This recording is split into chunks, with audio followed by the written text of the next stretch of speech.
Bonjour, donc on se retrouve aujourd'hui enfin pour ma vidéo sur ma routine sport. Ça fait très longtemps que je vous promets cette vidéo et en fait je repousse depuis des semaines parce qu'en fait j'ai des milliards de choses à vous dire. J'ai parfois un peu de mal à articuler mes idées parce que je ne prends jamais de notes pour mes vidéos parce que je trouve que ça perd complètement son côté spontané. J'aime pas du tout faire ça, donc voilà, ça fait quelques jours que j'ai réfléchi et je me dis ah mais faut pas que j'oublie de leur dire ça, etc. Donc voilà. Je me lance une bonne fois pour toutes aujourd'hui, sinon cette vidéo ne verra jamais le jour, et puis tant pis si j'oublie des choses, hein. De toute façon les commentaires sont toujours ouverts pour que je puisse répondre à d'autres questions si éventuellement j'ai oublié des sujets, ce qui est tout à fait susceptible de se produire dans cette vidéo. Donc ma routine sport, voilà, je vous avais déjà fait une vidéo de ce genre là mais il y a très longtemps, depuis les choses ont pas mal évolué. Je vous la mettrai sur l'écran si vous souhaitez la voir ou la revoir. En tout cas c'est une vidéo qui a au moins 2 ans puisque je me souviens l'avoir filmée dans mon ancien appartement. Donc voilà, je me lance aujourd'hui. Comme je vous l'avais probablement déjà expliqué dans cette vidéo, je ne me souviens pas ce que j'avais raconté dedans puisque je ne re-regarde jamais mes propres vidéos, hein, merci. Comme je vous dis souvent, je me supporte déjà 24 heures sur 24, donc je ne vais pas m'infliger ça une fois de plus. Je voulais vous parler un petit peu voilà, de mon rapport au sport. Donc je ne fais pas partie d'une grande famille de sportifs, hein. Le sport n'a jamais été une culture, une façon de vivre dans la vie de ma famille, etc. On était davantage axé sur la culture de la musique. Alors on a toujours été quand même un petit peu actifs, hein. Moi j'ai toujours beaucoup marché petite avec mes parents, des randos, des marches, etc. On a toujours préféré se servir de nos pieds plutôt que de prendre la voiture, ça c'est quand même une façon qu'on avait de vivre. On faisait du ski l'hiver, de la natation l'été, mais j'ai fait un peu de kung-fu quand j'étais petite, mais on n'a jamais été inscrit à un cours de sport intensif.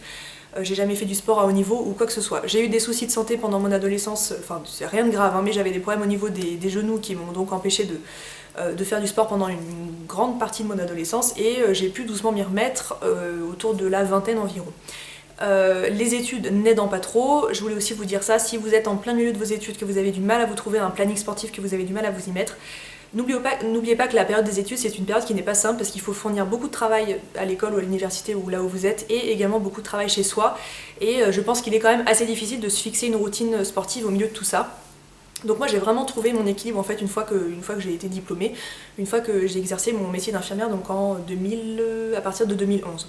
À partir de ce moment-là ça a commencé à aller mieux. J'ai commencé des cours de pilates lorsque je vivais à Lyon. En 2013 j'ai eu un gros accident du travail qui m'avait beaucoup abîmé le dos et c'est à ce moment-là que j'ai découvert les pilates. En tout cas je commençais déjà à en faire et ça a été un petit peu ma révélation. Je me suis rendu compte que si mon dos était davantage musclé, j'allais avoir beaucoup moins de soucis et que j'allais mieux m'en sortir au travail.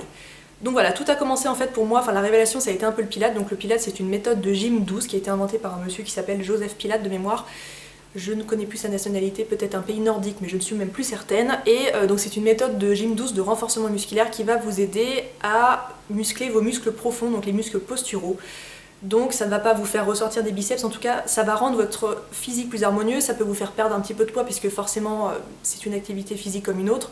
Mais ça n'est pas quelque chose qui va vous bodybuilder ni vous dessiner des muscles de partout. En dehors de ça, c'est une méthode de gym qui est extrêmement importante pour la santé. Ça va vous aider à vous servir des bons muscles pour faire les bonnes choses. Donc pour vous donner un exemple, on a tendance quand quelque chose tombe par terre à se pencher en avant et à casser son dos en deux. Donc ça c'est quelque chose qu'il ne faut pas faire, hein. Je crois que je vous apprends rien. Donc les pilates en fait vont venir vous aider à vous servir davantage de vos jambes, de vos cuisses. Moi ça me sert par exemple beaucoup au travail puisque je suis amenée à mobiliser beaucoup de patients et c'est vrai que quand on prend pas le temps de faire bien les choses on se fait très vite mal. Donc voilà, le pilate pour ça m'a beaucoup aidé, ça m'a renforcé toute ma ceinture abdominale, ma sangle abdominale. Moi qui souffrais beaucoup des lombaires vraiment de façon chronique, hein. Je crois qu'au bout d'un moment on finit par s'habituer à la douleur mais je me suis rendu compte que à 20 et quelques années j'étais vraiment dans un mauvais état d'un point de vue santé, d'un point de vue physique. Donc c'est vraiment la discipline sportive qui m'a fait mettre le doigt dans l'engrenage en quelque sorte et qui m'a lancé là-dedans. Donc des pilates j'en ai fait donc à Lyon. J'étais dans une salle de sport qui s'appelle Undokai dans alors je crois que c'est le 3e arrondissement, du coup c'était juste à côté de la Part-Dieu. Je vous mettrai le nom de cette salle sous la vidéo. C'est une salle dans laquelle j'aimais vraiment beaucoup leur façon d'aborder les choses. Les cours étaient très bien faits, très bien suivis. On était quand même assez nombreux, mais je trouve qu'il y avait quand même un bon suivi de la part du prof. Les locaux étaient magnifiques et c'était vraiment pas très loin de là où j'habitais à l'époque, donc c'était vraiment super pratique. Je vais pas vous citer plein d'autres salles de sport puisque je n'en connais pas beaucoup, mais en tout cas je sais qu'il y en a pas mal d'entre vous qui sont lyonnaises, donc voilà, sachez que moi j'aimais vraiment beaucoup cette salle. Ensuite on a déménagé donc en Haute-Savoie, donc il a fallu que je redémarre un nouveau processus et puis en fait tout de suite en arrivant ici je me suis dit il faut que je me trouve un cours dans le même genre puisque vraiment ça me manquait beaucoup. Donc très rapidement j'ai trouvé un cours de pilates pas très loin de chez moi. Là je préfère pas vous donner de référence en particulier puisque c'est vraiment dans la ville à côté de là où j'habite, donc peut-être qu'un jour je trouverai l'une de vous dans cette salle, mais j'ai pas envie de vous donner le nom de la ville, etc. Mais des cours de pilates vous pouvez en trouver partout. Mes recommandations pour faire votre choix, sachez que ce sont des cours qui sont assez onéreux. Pareil, si vous êtes étudiant, je peux pas non plus vous recommander de craquer votre PEL pour vous offrir des cours de sport, hein. Je vais vous parler d'autres méthodes de sport juste après qui sont bien moins coûteuses, mais si vous avez des problèmes de santé, que vous avez vraiment envie d'investir dans votre bien-être, dans votre santé, je peux que vous recommander ça. Je vous recommande des cours de pilates qui sont dispensés par des profs qui ne font que ça. Je vois des cours de pilates dans des grandes chaînes de salles de sport, etc. Mais des profs qui font du body pump, du body combat et du pilates. Sachez quand même que ça nécessite d'avoir une certaine formation, une certaine approche du corps humain, de la structure, du squelette, etc. Et je vous recommande surtout de trouver des cours où vous n'êtes pas trop nombreux. Le pilates, ça n'est composé que de mouvements très lents, avec beaucoup de gainage à l'intérieur. Mais en fait, si le mouvement est mal exécuté, vous pouvez très vite vous faire mal. Là aussi où je voulais en venir, c'est que bien sûr vous pouvez faire du pilates chez vous. Moi je vous recommande quand même de démarrer par un cours, ne serait-ce que pour comprendre la façon de respirer, parce qu'il y a une façon de respirer qui est très particulière. Vous devez souffler dans les mouvements pour vraiment contracter toute votre ceinture abdominale, votre périnée, etc. Et inspirer pendant que vous relâchez le mouvement. Enfin bref, c'est toute une mécanique qui est un petit peu difficile à comprendre, je pense, si on se lance à domicile. En tout cas, moi j'aurais jamais pu faire ça chez moi. Il se trouve que maintenant j'intègre des séances de yoga ou de pilates dans ma vie de tous les jours, mais je suis contente d'avoir quand même découvert ça par le biais d'un cours à l'origine, puisque sinon je pense que j'aurais pu me faire très mal. L'autre point où je voulais en venir aussi, c'est que je vous conseille de ne pas être trop nombreux par cours. Alors là aussi, hein, moins vous êtes nombreux, plus les cours seront onéreux, donc il faut vraiment trouver un bon équilibre. Mais des cours de pilates avec 20-30 personnes, pour moi, c'est pas du tout envisageable. Là où je suis, on est entre 3 et 6 personnes par cours. Ça peut paraître vraiment luxueux, et je vous garantis que c'est nécessaire pour bien comprendre les mouvements et pour que la prof vienne vous remettre bien en bonne position. Pour vous donner une idée, moi sur un cours d'une heure, il y a forcément un moment où la prof vient pour me remettre en position, puisque j'avais le buste trop en avant, j'ai l'impression que je me serre pas des bons muscles. Elle m'a dit non regarde, baisse un petit peu le buste, tu vas voir, là maintenant c'est ta ceinture abdominale qui travaille. Enfin voilà, il y a vraiment des petits détails qui sont en fait très importants et qui peuvent tout à fait changer la façon dont vous percevez le cours. Donc voilà, ça j'y vais une fois par semaine. Ça fait 2 ans que je suis inscrite à ce cours là où je vis, et donc ça fait depuis 2013 que je fais du pilates, donc ça fait 3 ans que j'en fais au total. Je ne peux pas me séparer de ce cours. Je m'en suis séparée pendant ma période, enfin juste après mon opération du pied, donc j'ai été opérée du pied fin août. Je n'ai pas pu refaire de pilates avant janvier parce qu'il y avait beaucoup d'appui sur l'avant du pied et j'ai pas pu y retourner, et j'ai eu de très importants maux de dos alors que je ne travaillais pas à cette période là, j'étais en arrêt maladie. Et je pense que ça a fini de me convaincre que je pouvais absolument pas me passer de ce sport.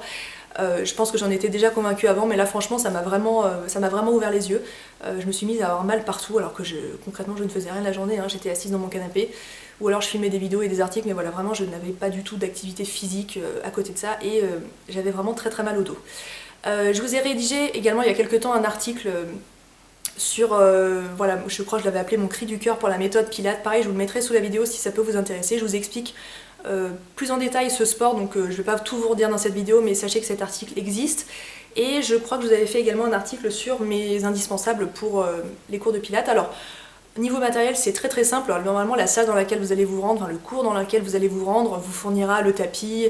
Il peut y avoir parfois des élastiques, des medicine balls, des gros ballons là, qui sont gonflés, des sortes de cerceaux, d'anneaux qu'il faut resserrer par exemple avec les jambes, etc. Donc ça, normalement, tout est fourni par le cours dans lequel vous vous rendez. En dehors de ça, il faut une tenue confortable. Donc il n'est pas nécessaire d'avoir par exemple un soutien-gorge de sport, mais si vous êtes plus à l'aise dans un soutien-gorge de sport, mettez-le, mais vous pouvez tout à fait y aller avec votre soutien-gorge classique. Il faut un t-shirt, tout ce qu'il y a de plus bête, vraiment un t-shirt en coton. Si vous voulez quelque chose de respirant, prenez-le, mais ça n'est pas nécessaire. Il faut un legging, ou en tout cas un pantalon de sport, quelque chose de très fluide, sans couture, quelque chose qui ne va pas venir vous serrer, et une paire de chaussettes, hein. Il ne faut pas du tout porter de chaussures pendant ces cours. Donc voilà, je vous ai amené quelques petits exemples moi, de marques que j'aime ou alors qui me tentent, parce qu'il y a également des marques que je vois pas mal tourner si vous cherchez des inspirations pour des sites de vente en ligne de marques de sport. Je vous en mets quelques-unes aussi sous la vidéo. Décidément, j'ai beaucoup de choses à vous mettre sous la vidéo. Parmi ces marques, il y a des marques dans lesquelles je n'ai jamais commandé, mais que je vois sur des blogs et qui me plaisent beaucoup, et qui sait, peut-être je franchirai le pas. Il y a quand même quelques marques moi, que j'ai testées dont je voudrais vous parler. La première, c'est Decathlon. Alors ça peut paraître être une enseigne tout à fait basique dans laquelle on retrouve vraiment l'habillage de base. Sachez quand même qu'on retrouve de très belles collections. Dernièrement, ils se sont beaucoup améliorés sur les designs, etc. Les coupes, on trouve des choses plus jolies, plus agréables à porter que il y a de ça quelques années. Donc je me fournis pas mal chez eux, que ce soit pour les t-shirts ou pour les leggings. Donc voilà typiquement le genre de leggings que je peux porter au Pilates. Je m'en sers aussi pour l'autre routine sport, enfin l'autre séance de sport que je fais dans la semaine, mais je vous en parle juste après. Ça c'est vraiment un legging tout simple, je crois qu'il était dans une ancienne collection mais leur modèle varie assez souvent.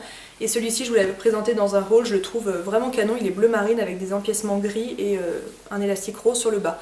Donc voilà, les deux viennent de chez Decathlon, bien évidemment plus le modèle est perfectionné, plus les matériaux sont nobles, etc., plus le prix augmente. Il y a vraiment les leggings aussi noirs tout bêtes de base qui fonctionnent du coup très bien également. Et pour tout ce qui est soutien-gorge de sport, moi je vous recommande vraiment ceux de chez Oysho. Donc les tailles sont pas forcément très faciles à comprendre. S, M ou L c'est un petit peu difficile, c'est pas du tout des tailles genre 85B, 90C. Je crois que moi de mémoire je fais du S parce que j'ai vraiment un tout petit buste et une toute petite poitrine. Je trouve que ce sont de très bons soutiens-gorge de sport avec des dos comme vous voyez qui sont bien renforcés. Voilà, il m'arrive de les mettre pour le Pilates, pas forcément parce que comme je vous disais on n'a pas vraiment besoin de soutien mais plus de confort, mais il m'arrive de les porter puis de toute façon je vous en reparle juste après. Pour le t-shirt, rien d'incroyable, hein. Moi je prends vraiment un t-shirt en coton classique. J'embarque toujours une bouteille d'eau avec moi. Pareil, je vous mets des références. Là, je suis en train de vous sortir en fait le contenu de mon sac de Pilates, mais je vous mets des références également sous la vidéo. Celle-ci est de la marque Mon Bento. Moi, je n'utilise que des bouteilles réutilisables. J'ai pas du tout envie d'acheter des bouteilles d'eau au supermarché. Donc voilà, celle-ci est en plastique, elle est rose, elle est très pratique. Et il vous faudra également une petite serviette pour mettre sur votre tapis pour une question d'hygiène en fait, hein, pour ne pas mélanger la transpiration des uns avec celle des autres. Hein. Les tapis sont bien sûr nettoyés de temps en temps, mais il vaut mieux avoir sa propre serviette. Donc moi la mienne vient de la gamme Nabadji de chez Decathlon. Je crois que c'est une serviette qui est faite en fait pour la piscine. Enfin c'est vraiment quelque chose qui est censé être utilisé pour se sécher. Hein. Mais c'est une serviette en fait en microfibre qui est bien grande et voilà, ça me permet de la mettre sur mon tapis. Ça prend pas de place, c'est compact. Et puis avec le petit élastique qui est là, c'est vachement pratique. Donc voilà, on en retrouve dans plein de marques. J'en ai une également de chez Oysho. J'alterne entre les deux en fonction de celle qui est au lavage. Actuellement, c'est la Nabadji que j'ai dans mon sac. Donc voilà, Pilates, top. Est-ce que ça m'a fait perdre du poids? Pas forcément. Est-ce que ça m'a modifié ma silhouette? Alors là, je peux vous garantir que oui. Puisque quand j'ai arrêté d'en faire, donc fin d'année dernière, je me suis retrouvée complètement flasque, sans aucun soutien, sans aucun maintien. J'avais une silhouette qui était absolument pas tonique et c'est là que je me suis rendu compte à quel point le Pilates était efficace. Je pourrais tout à fait en faire 2 fois par semaine. Moi j'ai fait le choix de n'en faire qu'une seule fois, mais je pourrais tout à fait décider d'en faire 2 fois par semaine. Hein. C'est vraiment quelque chose qu'on peut faire à plusieurs reprises dans la semaine. Donc voilà, j'espère que j'ai rien oublié de vous dire à ce sujet-là. Mais moi c'est vraiment un sport que je vous conseille si vous êtes assez frileuse, si les histoires d'abdos fessiers faites de façon complètement répétitive ne vous plaisent pas du tout. Je pense que c'est vraiment une discipline qui pourrait beaucoup vous plaire. Donc voilà, le Pilates va venir renforcer les muscles, mais ne va pas du tout vous aider à vous dépenser. Ça n'est pas du tout une activité cardio pour muscler son cœur, pour augmenter un peu le rythme cardiaque, etc. C'est pour ça que j'en arrive donc à la deuxième partie de ma routine sport, qui est donc le cardio. Alors pendant pas mal de temps, c'est-à-dire depuis qu'on a déménagé dans la région, donc ça va faire 3 ans, je m'étais mise à la course à pied, hein, donc maintenant on appelle ça le running, c'est un petit peu plus classe. Donc je m'étais mise à la course à pied en fait au moment où mon chéri lui s'y est mis, donc on s'est motivés un petit peu tous les deux. Alors lui est arrivé à un niveau qui n'a absolument plus rien à voir avec le mien, hein. Il court des marathons, la Saint-Élion et tout, genre 72 km de nuit, etc. Donc les trails dans la montagne, donc lui a bien progressé, moi je suis restée à un stade tout à fait amateur, hein, c'est le cas de le dire. L'avantage de la course à pied c'est que c'est quand vous voulez, où vous voulez, ça coûte pas cher. Pas besoin de planning, pas besoin de coach, pas besoin de dépenser de l'argent, c'est vraiment l'activité sportive la plus simple, la plus saine et je pense que tout un chacun peut se planifier une séance de course à pied dans la semaine avec ne serait-ce qu'un tout petit peu d'organisation. Donc moi la course à pied j'en gardais un très mauvais souvenir, pour moi c'était vraiment les tours de stade à l'école, le cross de l'année, etc. C'était vraiment quelque chose dont j'avais un très mauvais souvenir. Donc j'ai réappris à apprécier de courir. Déjà le fait d'avoir déménagé dans cette si belle région que je connais par cœur, hein, puisque j'ai vécu toute mon enfance ici, ça m'a vraiment beaucoup aidé. Les petits chemins dans la montagne, les forêts, etc. C'est vraiment quelque chose de très appréciable. Je vous recommande pas forcément de vous mettre à la course à pied. Si vous, votre truc c'est la marche, sachez qu'il y a d'excellentes techniques de marche rapide, de marche nordique qui peuvent également vous aider à augmenter votre activité cardiaque, à vous muscler, à vous dépenser, à vous défouler et à brûler les calories.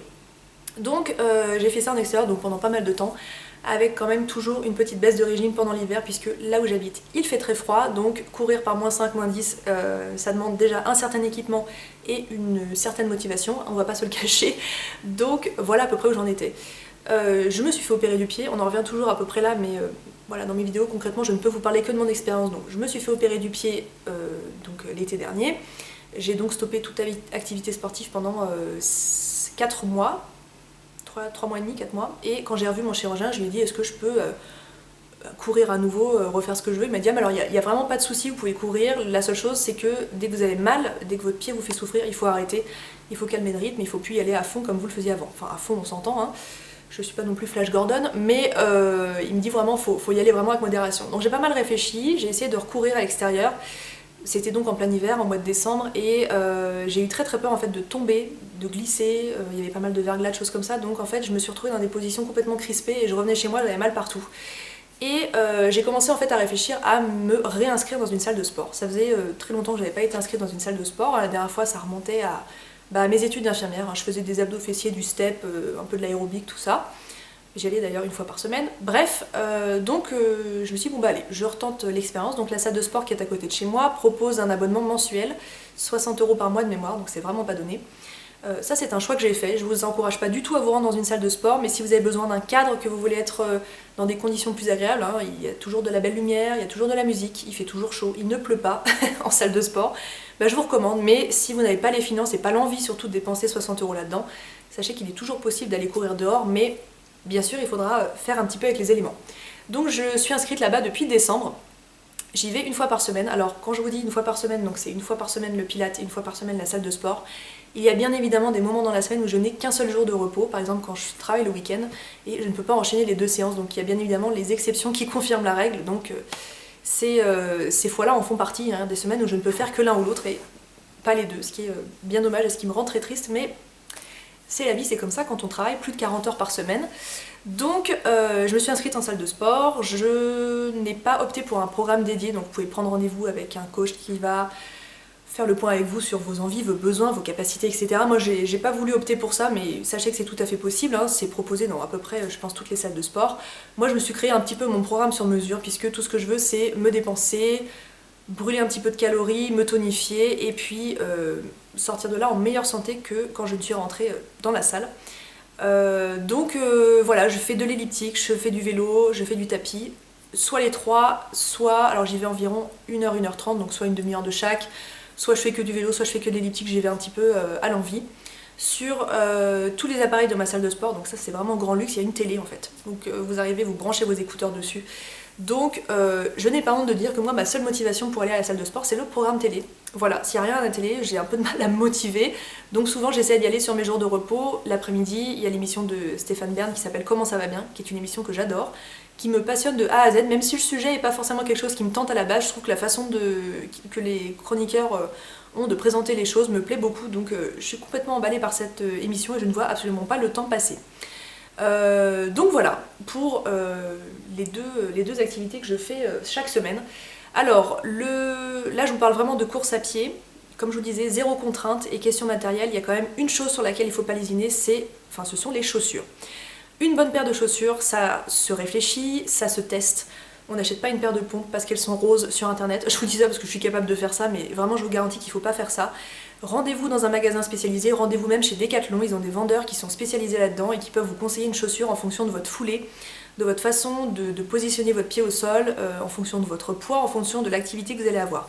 Des chaussures qu'on peut mettre en salle de sport pour faire par exemple de l'elliptique, donc il n'y a pas du tout de choc sur le pied, des machines, des machins, des haltères et des chaussures pour courir, ce sont deux paires qui n'ont absolument rien à voir. Donc surtout faites-vous conseiller, c'est le premier investissement à faire. Il va peut-être falloir dépenser 70-80 € dans une paire, mais après vous les avez pour une éternité, hein, le temps de voir la semelle s'abîmer, je pense que vous en avez pour un petit bout de temps. Alors je ne vous apprends rien, il existe plein de marques de chaussures de sport. Moi j'ai toujours acheté des chaussures de la marque Nike. Par exemple, j'aime beaucoup celle de chez ASICS, je trouve que, j'entends d'ailleurs beaucoup de bien au sujet de cette marque. J'ai déjà essayé plusieurs de leurs chaussures et c'est une marque qui ne me convient pas, tout simplement. Je ne sais pas pourquoi, le chausson, la forme qu'il y a sur l'arrière du pied me fait mal sur le tendon d'Achille, c'est une marque de chaussures qui ne me convient pas du tout. Et par exemple, pour information, mon chéri ne porte que des ASICS et ne supporte pas les Nike. Donc déjà, trouvez-vous une marque faite pour vous. Bien sûr, tous les modèles d'une même marque seront différents, mais il y a une certaine logique, il y a une forme dans le chausson, il y a quelque chose qui fait que vous allez peut-être vous retrouver dans une marque et pas dans une autre. Donc voilà, moi je suis pro Nike, par la force des choses. Je voulais vous montrer en fait deux paires que je possède et que j'aime énormément. Je suis désolée, je me penche mais elles sont par terre, je ne me verrai pas les poser sur ma table basse. La première paire, ce sont des Nike Free Run 2 qui se présentent comme ça. Ça, ce sont des chaussures qui ont un très très bon amorti, comme vous voyez l'épaisseur de la semelle est assez intéressante. Elles sont un petit peu plus lourdes que celles que je vais vous présenter juste après, mais ce sont celles qui ont le meilleur amorti, donc quand je vais à la salle pour courir, c'est celles que j'utilise. Je les trouve vraiment bien, elles ont très très peu de couture à l'intérieur, elles sont très confortables et je me trouve très très bien maintenue dedans. Donc voilà pour les premières. La deuxième paire, elles sont pleines de boue, ce sont les Nike Free 4.0 Flyknit. Celles-ci, ce sont de vrais chaussons, elles sont complètement molles, elles ont une sorte de filet sur le dessus, on dirait de quelque chose d'un petit peu tressé, enfin vraiment elles sont extrêmement confortables, elles sont plus légères mais elles ont un tout petit peu moins d'amorti. On peut tout à fait courir avec, mais celles-ci je les prends davantage quand je sais que je vais faire du vélo, de l'elliptique, où j'ai vraiment pas besoin d'avoir une chaussure qui va amortir le choc une fois que j'arrive sur le sol. Donc voilà, ça ce sont mes deux paires chouchous. Bien évidemment il n'est pas nécessaire d'avoir deux paires de baskets, moi c'est vrai que ça me fait plaisir d'en avoir deux paires, j'en ai même d'autres, mais vous pouvez uniquement opter pour une paire, l'user jusqu'à la corde et ensuite en racheter une nouvelle. Côté accessoires, donc là, pour ce coup-là, pour tout ce qui est elliptique, course à pied, etc., par pitié, mesdames, même si vous avez une petite poitrine, optez pour un soutien-gorge de sport. Comme je vous disais, ceux de chez Oysho sont top, il y en a également chez Decathlon qui sont excellents. Et ils sont listés, enfin en tout cas ils sont triés en fonction de la discipline pour laquelle ils sont faits, donc avec plus ou moins de maintien, etc. Il y a plein de formes, plein de coupes. Il y a même des choses très jolies avec des sortes de bonnets assez galbants, hein. On se retrouve pas avec un truc qui nous aplatit complètement la poitrine. Donc voilà, sachez que on peut trouver quand même de belles choses de ce côté-là. Ça c'est mon sac de sport pour aller donc à la salle de sport. À l'intérieur j'ai un pull avec de la moumoute à l'intérieur pour uniquement faire le trajet de ma voiture à la salle de sport. Alors vous allez peut-être trouver ça stupide d'aller à la salle de sport en voiture, mais il n'y a pas d'autre solution, hein. Pour moi la salle de sport se situe dans une zone industrielle, je ne peux absolument pas m'y rendre à pied. Donc ça me fait toujours un peu bizarre d'aller au sport en voiture, mais voilà, ça n'est pas possible. Je ne peux pas y aller à pied. Je pense que d'ailleurs personne ne peut y aller à pied, puisque d'ailleurs il n'y a pas d'habitation autour. Donc voilà comment ça se passe. Les autres accessoires, leggings, comme je vous ai dit, le même modèle que ceux que je vous ai présenté juste avant. Un t-shirt, si possible avec une matière un petit peu respirante, enfin je vous dis ça mais moi je supporte pas ça.